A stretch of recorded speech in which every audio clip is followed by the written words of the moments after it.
ఎంత పెద్ద త్యాగం చేసావు చెల్లెమ్మా. అంత డబ్బు ఎలా సర్దావు చెల్లెమ్మా? అవన్నీ ఎందుకులే అన్నయ్య.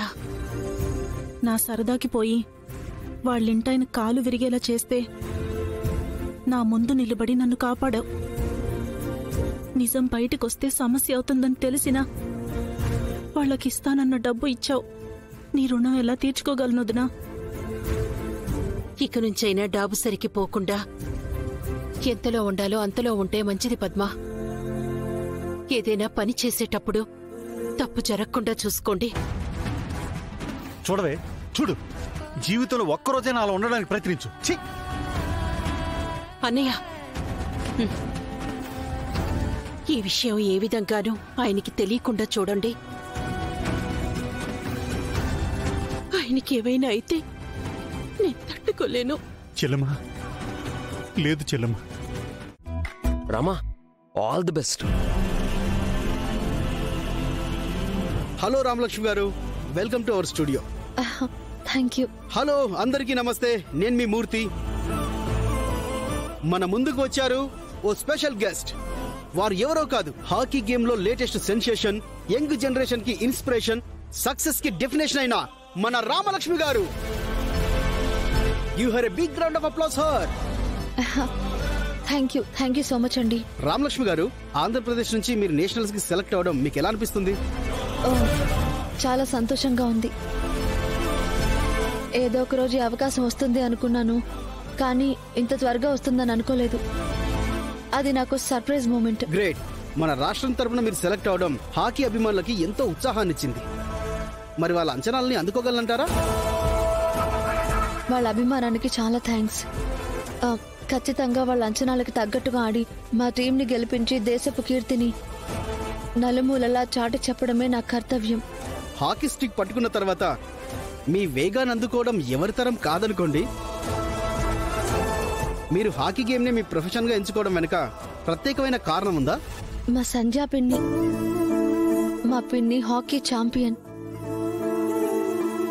ఐఎమ్ సారీ టు సే, ఇప్పుడు మన మధ్య లేదు. నాకు తెలియకుండానే మా పిన్నిని రోల్ మోడల్ గా చేసుకుని ప్రొఫెషనల్ గా నేర్చుకోవడం మొదలు పెట్టాను. అలాగే ఇప్పుడు నా ప్రొఫెషన్ అయిపోయింది. మీరు ఈ స్థాయికి రావడానికి కారణం ఎవరు అంటే ఏం చెప్తారు? ఖచ్చితంగా నా శౌర్య సార్. ఆయన లేకపోతే నేను లేను. ఇప్పుడు ఇక్కడ కూర్చొని ఉండేదాన్ని కూడా కాదు. హాకీ స్టిక్ నా జీవిత భాగం అయితే శౌర్య సార్ నా జీవితం. నన్ను ప్రేమించి పెళ్లి చేసుకుని ప్రతి క్షణం నాతోనే ఉంటూ, నా తోడై ఉంటూ, నన్ను హాకీలో మరెన్నో శిఖరాలు ఎక్కించడానికి ప్రతి క్షణం ఆలోచిస్తూనే ఉంటారు. తను నా భర్తగా కంటే నా గురువుగా, నా గైడ్గా, నా గాడ్గా. ఒక్కటేంటి, he's everything for me. Ramalakshmi garu, మీ సక్సెస్ లో మీ నాన్నగారి పాత్ర ఎంత అంటే మీరేం చెప్తారు? మా నాన్నే నా ధైర్యం, దైవం కంటే ఎక్కువ. ఆయన అప్పుడు ఒప్పుకోకపోయి ఉంటే నా ప్రయాణం మొదలయ్యేది కాదు. నన్ను నమ్మడం మొదలు పెట్టాక నా కోసం మా నాన్న చాలా త్యాగాలు చేశారు. ఆయన బిడ్డగా నేను పుట్టడం నేను చేసుకున్న అదృష్టం.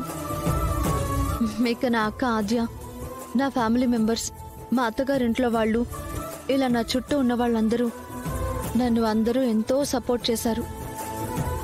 పిన్ని, ఏదో అయింది పిన్ని. రాచారు పిన్ని, ఇక్కడేం పెట్టావు పిన్ని?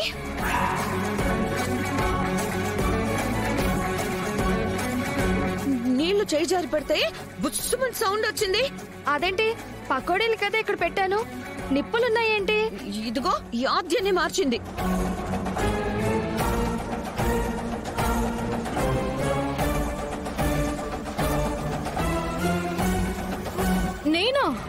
నేను మార్చడం ఏంటి చారు? నువ్వేమైనా చూసావా? చూసినట్టు చెప్తున్నావు. అవును, మా పిన్ని పకోడీలు పెడితే ఇక్కడ నిప్పులున్నాయంటే నువ్వే పెట్టినట్టు కదా. అయ్యో, నువ్వే మార్చి ఉంటావు అనుకున్నాను, అందుకే అలా అన్నాను. నేనే మార్చానని ఎలా అనుకుంటావు? ఇక్కడ నువ్వే కదా ఉంది, నువ్వే మార్చావు అనుకుంటుంది. అంటే పకోడీల బదులు నేను నిప్పులు పెట్టానా? ఏమో. నేనైతే నిప్పులు పెట్టలేదు, నిప్పు పెట్టలేదు.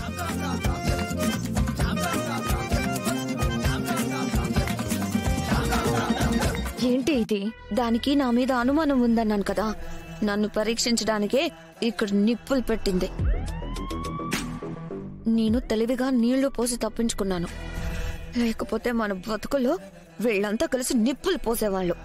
ఆ ఆద్యతో చాలా జాగ్రత్త, అది చాలా తెలివైంది. దాని మొహం. ఇలాంటి వాళ్ళని జైల్లో చాలా మందిని చూశాను. సరే, నాకు ఆకలేస్తుంది, నువ్వు వెళ్ళి పకోడీలు చెయ్యి, ఈ లోపు ఇవి తింటా. సరే, ఈ పకోడీలు తిను. ఏడ్చినట్టుంది. పొగిడింది చాలే గాని ఏంటమ్మా దొంగతనానికి రమ్మన్నావు? ఏం దోచుకోవాలి? ఈ ఇంట్లో దోచుకొని పోయేదేం లేదు. వచ్చినోడివి వచ్చినట్టు వెనక్కి వెళ్ళిపోవాలి. మరి పగలే వచ్చేవాడిని కదా, రాత్రి ఎందుకు? నైట్ ఎఫెక్ట్ సీన్స్ బాగుంటాయి కదా, అందుకు రమ్మన్నాను. అర్థం కాలేదమ్మా. ఇది పట్టుకో, చెప్తా. పట్టుకో, ఇది పెట్టుకో. పెట్టుకో, తొందరగా పెట్టుకో.